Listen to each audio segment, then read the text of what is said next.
ഈശോ മിശിഹായ്ക്ക് സ്തുതിയായിരിക്കട്ടെ. ഞാൻ മാണിപ്പറമ്പിലച്ചൻ. മരിയൻ ധ്യാനം 136 എപ്പിസോഡ്. മറിയത്തിന്റെ കലാലയത്തിലിരുന്ന് ക്രിസ്തുവിന്റെ മുഖത്തെക്കുറിച്ച് ധ്യാനിക്കുക. അതാണ് തിരുവചന ജപമാല അഥവാ തയോത്തോക്കോസിന്റെ വചനക്കൊന്ത. 2033 ഏപ്രിൽ 5 നമ്മുടെ കർത്താവ് ഈശോ മിശിഹ മരിച്ചവരിൽ നിന്ന് ഉത്ഥാനം ചെയ്തിട്ട് കൃത്യം 2000 വർഷം തികയാണ്. അതിനൊരുക്കമായിട്ട് നമ്മൾ നവവത്സര ധ്യാനം തുടങ്ങിവെച്ചു. അതിൽ ബുധൻ ശനി ദിവസങ്ങളിൽ മരിയൻ ധ്യാനമാണ്. മറിയത്തിന്റെ കലാലയത്തിലിരുന്ന് യേശുവിനെക്കുറിച്ച് ധ്യാനിക്കുക. മറിയത്തെക്കുറിച്ച് തിരുവചനങ്ങളിൽ വെളിപ്പെടുത്തിയിരിക്കുന്ന വചനങ്ങളുടെ വെളിച്ചത്തിലാണ് നമ്മൾ ഈ ധ്യാനം നടത്തുന്നത്. അതിൽ 136 എപ്പിസോഡാണ്. കുറച്ച് നാളുകളായിട്ട് നമുക്കതൊന്ന് മുടങ്ങിക്കിടക്കുകയായിരുന്നു. എങ്കിലും നമ്മൾ ബുധൻ ശനി എന്നതിന് പകരം നമ്മൾ ഒക്ടോബർ മാസത്തിന് ഒരുക്കമായിട്ട് ഏകദേശം 2 മാസത്തോളം എല്ലാ ദിവസവും നമ്മൾ ധ്യാനിച്ചിരുന്നു. ഇന്ന് നമ്മൾ ധ്യാനിക്കുന്നത് അതിന്റെ തുടർച്ച. കുറച്ച് കാര്യങ്ങൾ നമ്മൾ പൂർത്തിയാക്കാനുണ്ട്. ലുത്തിനിയായിൽ 49ാമത്തെ ധ്യാനമാണ്. അതിൽ ലുത്തിനിയായിലെ 45ാമത്തെ വാഴ്ത്തുമൊഴി വേദ സാക്ഷികളുടെ രാജ്ഞി. മറിയത്തെ വേദ സാക്ഷികളുടെ രാജ്ഞി എന്ന് വിളിക്കുന്നത് ക്വീൻ ഓഫ് മാർട്ടേഴ്സ്, റെജീന മർത്തീരും എന്ന് ലത്തീനില്. വേദസാക്ഷി എന്ന വാക്കാണ് ഇവിടെ ഉപയോഗിച്ചിരിക്കുന്നത്. നമ്മൾ ചിലപ്പം രക്തസാക്ഷി എന്നും പറയാറുണ്ട്. രക്തസാക്ഷി. മർത്തീറേയോ എന്ന ഗ്രീക്ക് വാക്ക്, അതാണ് ഇംഗ്ലീഷിൽ മാർട്ടിയർ എന്നായത്. അതിന് സാക്ഷ്യം വഹിക്കുക, ടു ബെയർ വിറ്റ്നസ് എന്നാണ് സാക്ഷ്യം വഹിക്കുക. ഈ സാക്ഷ്യം വഹിക്കുന്നത് ചില ഘട്ടങ്ങളിൽ രക്തം കൊടുത്തും സാക്ഷ്യം വഹിക്കേണ്ടി വരും. അപ്പോൾ വേദത്തിന്, വേദം എന്ന് പറഞ്ഞാൽ ബൈബിള്, സത്യവേദത്തിന് സാക്ഷ്യം വഹിക്കുക. അത് 2 തരം സാക്ഷികളാണ്, സാക്ഷ്യം വഹിക്കലാണ് നമ്മൾ സാധാരണഗതിയിൽ. ഒന്നിനെ വൈറ്റ് മാർട്ടിർഡം എന്നും മറ്റതിനെ റെഡ് മാർട്ടിർഡം എന്നും ചിലപ്പോൾ വിളിക്കും. ചിലപ്പോൾ ഡ്രൈ മാർട്ടിർഡം പിന്നെ വെറ്റ് മാർട്ടിർഡം എന്ന് വിളിക്കും. 2നും ചേരുന്ന വാക്കാണ്. രക്തസാക്ഷി എന്ന് പറഞ്ഞാൽ ഒന്നിനെ ചേരൂ, വേദസാക്ഷി എന്ന് പറഞ്ഞാൽ 2നും ചേരും. അതുകൊണ്ട് വേദസാക്ഷി എന്നുള്ള തർജ്ജമ ഉപയോഗിച്ചിരിക്കുന്നത്.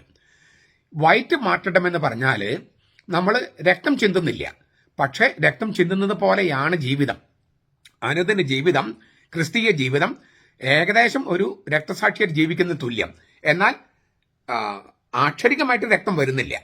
ഇപ്പൊ നമ്മൾ സത്യവിശ്വാസം പാലിക്കാൻ വേണ്ടി എത്രയോ വിശ്വാസികളാണ് എന്തുമാത്രം ത്യാഗം സഹിക്കുന്നു, എന്തുമാത്രം പണം ചെലവിടുന്നു, അവരുടെ സമയം, പിന്നെ ഒരുപാട് ടെൻഷൻസ് ഇല്ലേ.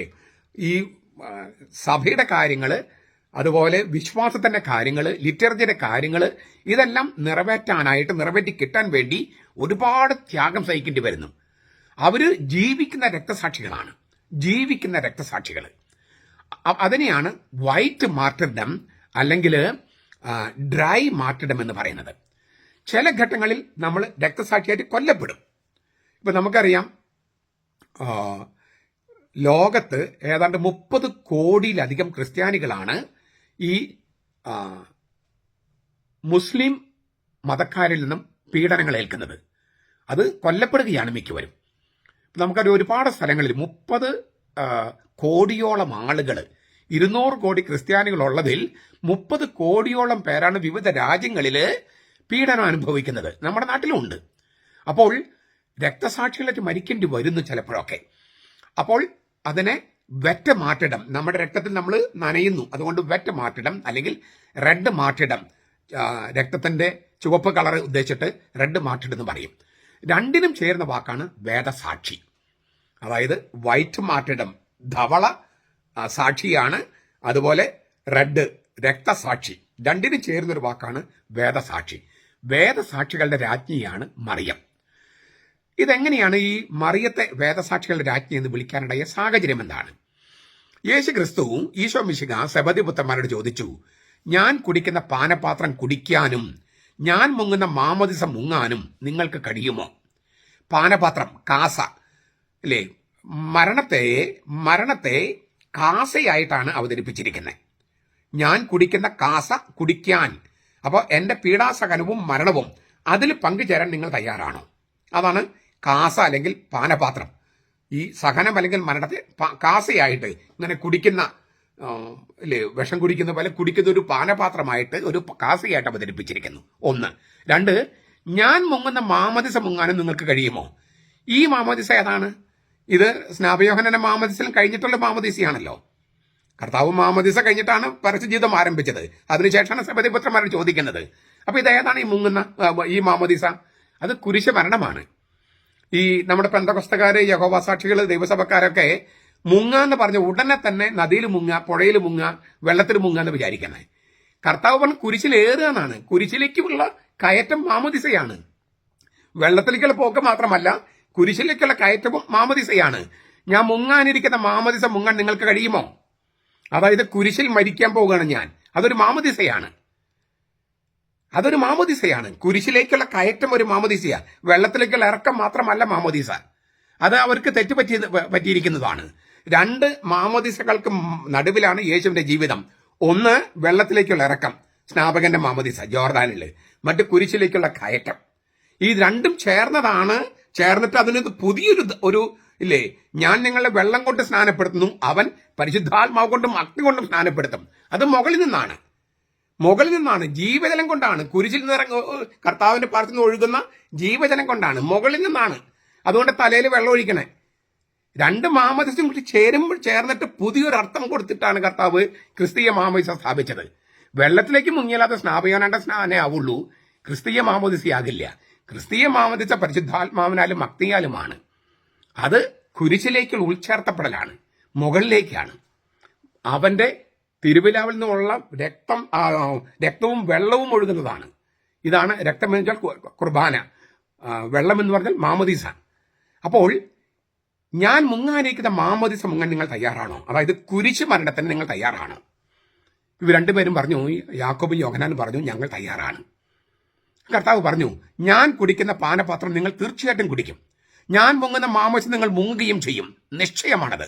മർക്കോസ് 10:38-39. ഞാൻ പറഞ്ഞു കഴിഞ്ഞല്ലോ, ഈ യേശു ഉദ്ദേശിക്കുന്ന മാമോദീസ കുരിശ് മരണമാണ്. രക്തം കൊണ്ടുള്ള മാമോദീസയാണത്. യേശുവിന്റെ കുരിശ് മരണത്തിൽ പങ്കാളിയാവുക എന്നാണ് അതിനർത്ഥം. ഓരോ വേദസാക്ഷിയും, അത് ധവള വേദസാക്ഷിയാണെങ്കിലും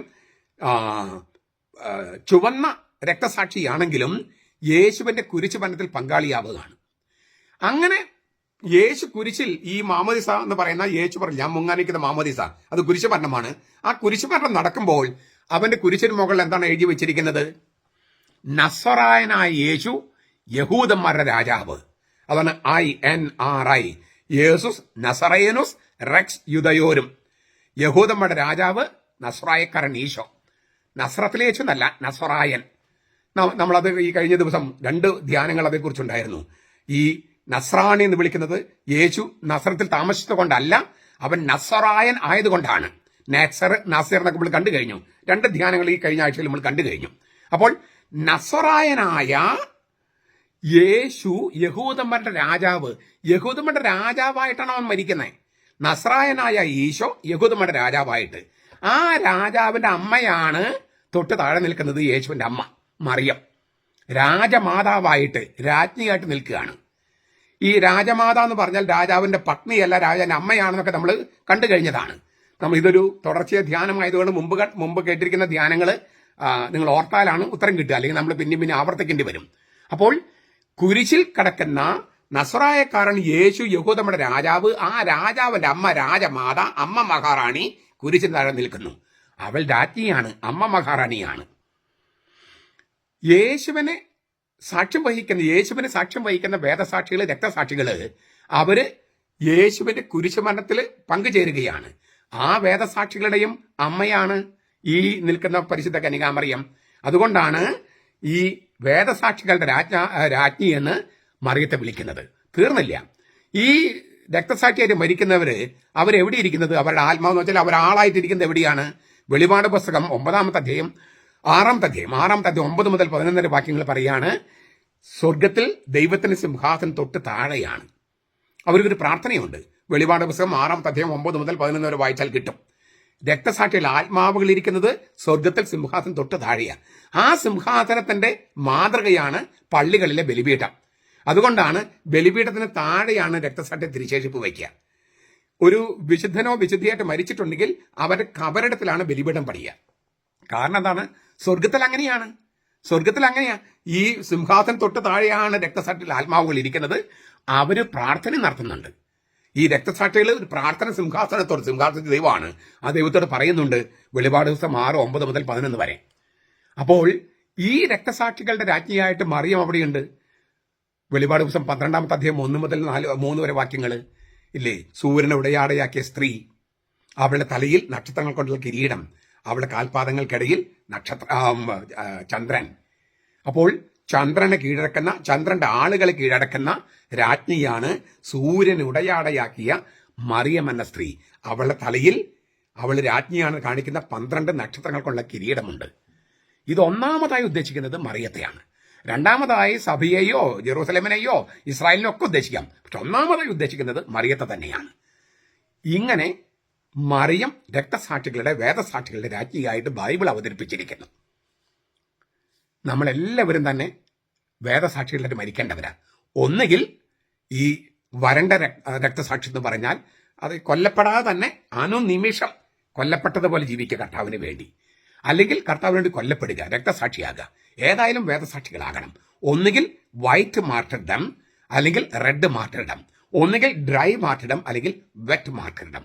ഇങ്ങനെ രക്തസാക്ഷികൾ മരിക്കാൻ വേണ്ടി വിളി കിട്ടിയിരിക്കുന്നവരാണ് ക്രിസ്ത്യാനികൾ. അതിനാൽ നമ്മുടെ വേദസാക്ഷികളുടെ രാജ്ഞിയാണ് പരിശുദ്ധ കന്യകാമറിയം. കാരണം അവൾ നസ്രായനായ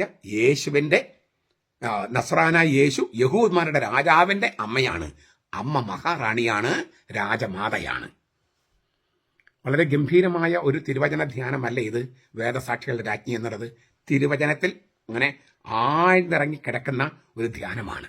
ഈ ധ്യാനം നമുക്ക് നടത്തുമ്പോൾ നമ്മൾ ഒരു കാര്യം കൂടി ചെയ്യണം. ഇത് വചനമാണ്, തിരുവചനമാണ്. ഇത് വ്യാഖ്യാനിക്കണം, ഇത് പ്രസംഗിക്കണം. എന്നിട്ട് സഭ വിട്ടുപോയിട്ടുള്ള ആൾക്കാരെ തിരിച്ചു കൊണ്ടുവരണം. അപ്പോഴാണ് ഈ ജപമാല, തിരുവചനക്കൊന്ത അതിന്റെ പൂർണ്ണ തോതിൽ നമ്മൾ ജീവിക്കുന്നവരായി മാറുക. പ്രാർത്ഥിച്ചാൽ മാത്രം പോരാ, വചനം പ്രഘോഷിക്കുന്നവരാകണം. അപ്പോഴാണ് വചന പ്രഘോഷണവും പ്രാർത്ഥനയും ചേർന്ന് ഒരൊറ്റ യാഥാർത്ഥ്യമായിട്ട് രൂപാന്തരപ്പെടുക. അങ്ങനെ സംഭവിക്കട്ടെ. നമ്മുടെ കർത്താവ് യേശു മിശിഹായുടെ കൃപയും പിതാവായ ദൈവത്തിന്റെ സ്നേഹവും പരിശുദ്ധാത്മാവിന്റെ സഹവാസവും നാം എല്ലാവരോടും കൂടി ഉണ്ടായിരിക്കട്ടെ, ഇപ്പോഴും എപ്പോഴും എന്നേക്കും. ആമേൻ.